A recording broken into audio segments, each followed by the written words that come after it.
Oh my gosh guys, grabe. For the past few months, ilang beses nagtaas ang mga raw mats na kinukuha ko from China.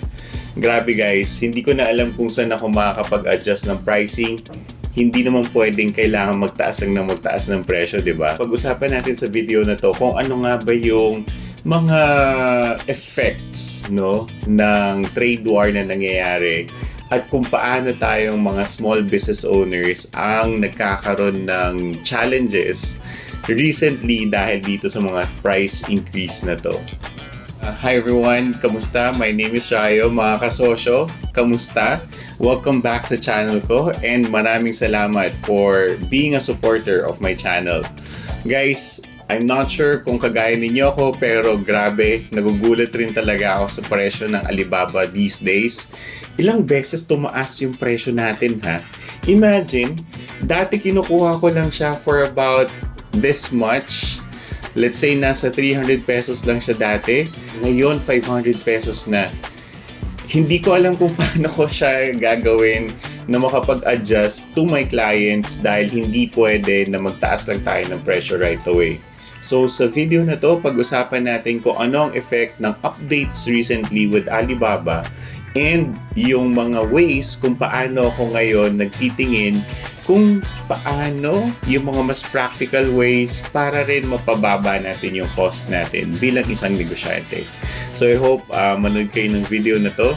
At kung hindi pa kayo subscriber ng aking channel, I hope you'll be a supporter as well by clicking that subscribe button. Maraming salamat.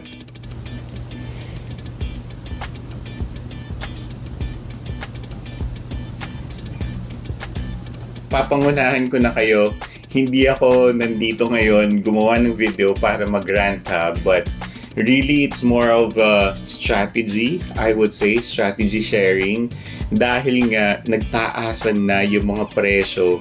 Imagine guys, yung dati kong kinukuhang raw materials na dati ay 5 pesos lamang, ngayon 9 pesos na siya. Hindi ko alam kung saan ko huhugutin yung additional resources para lamang makakope dito sa additional expenses ito. Almost double the price. And unfortunately, sa ngayon, I want to be more strategic sa aking mga clients at hindi ko naman ito ipapasa right away to my clients dahil ayoko naman, medyo kaya pa natin siya, medyo healthy yung ating gross margin na ginagawa sa ating pricing and yun yung sa tingin ko kaya pa natin magawa ng ng strategy, right? Hindi naman to secret pero alam naman ng karamihan na talagang merong trade war na nangyayari from US and China. And of course, since bilang negosyante ang karamihan ng mga suppliers sa Alibaba, yung lost opportunities nila sa Amerika, yung mga clients nila doon, hindi na nag-order siguro sa kanila and they're trying to cope yung losses na yan sa mga existing clients pa rin nila. And unfortunately, tayo yung mga yun, no? So yung mga markets na talagang meron pa ring effects, no? Yung mga markets na meron pa ring magandang relationship with them in terms of trade, then definitely doon sila kumukuha ng konting patong ng kanilang mga binibenta. So, ito nga, no, yung aking simpleng packaging material na ginagamit, dating 5 pesos lang, tas ngayon ay 9 pesos na. Hindi ko alam bakit ganun. Medyo maraming mga sinasabi rin yung supplier ko on this one, but para sa akin, sige, I understand.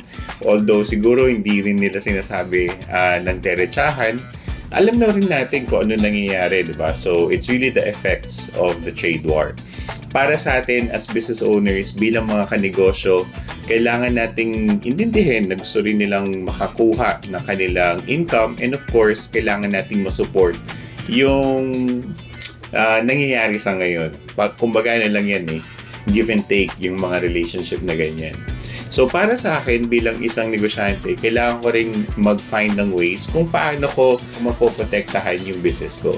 Ano nga ba yung mga strategies na ginagawa ko ngayon? Aside from the fact na meron akong forwarder partner, of course, ginagawa ko mas strategic yung aking shipping behaviors. So dahil dyan, no, medyo mas kinokontean ko lang yung mga air shipping and mas dumadami tayo sa sea shipping.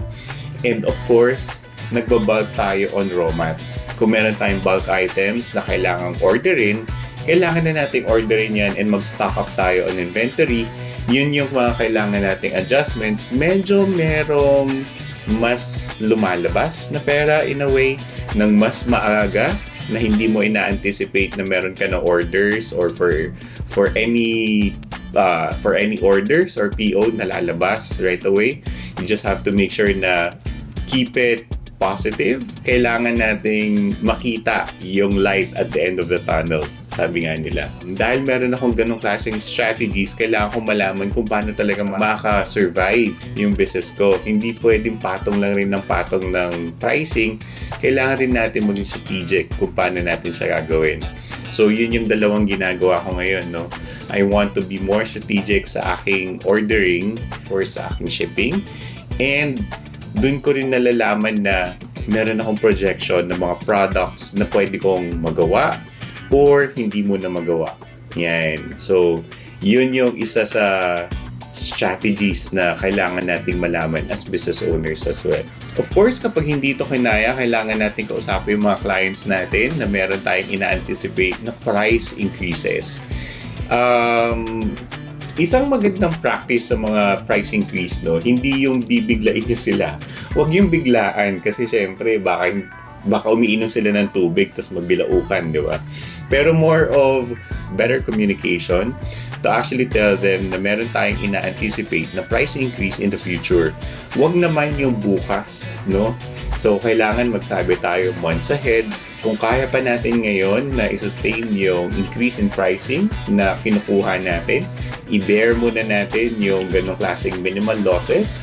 Tapos, magsabi tayo sa kanila na in the next 3 months or even in the next 6 months, kung kaya nating i-bear yung ganong klaseng loss sa ating profit margin, then ibigay muna natin yun sa kanila. We are their kasosyo. Of course, hindi tayo bibigay forever ng mababang price lamang, no? So, i-bear natin lahat ng price increases sa ating pinaka-supplier. Kailangan rin talaga natin makabawi sa ating business kasi kung hindi, tayo yung mawawala, di ba? So, we need to make sure na meron tayong months, no, ahead of communication na formal at mapag-usapan natin kung paano natin masusuportahan ang business ng bawat isa. At the end of the day, mag-partner tayo. Isa pa sa ginagawa ko, no, is more on expanding yung operations na ginagawa ko dito locally. So, I make sure na meron akong team na makakatulong sa akin on how I can expand on my operations.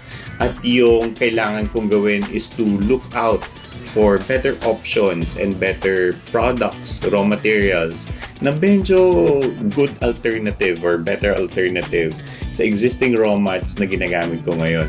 Ang maganda dyan guys, isa kayong negosyante, alam ninyo what works, what doesn't, and what compromises the good products that you're selling to your clients. Kaya alam natin kung ano yung best approach para sa ganitong klaseng pag-lower ng ating expenses.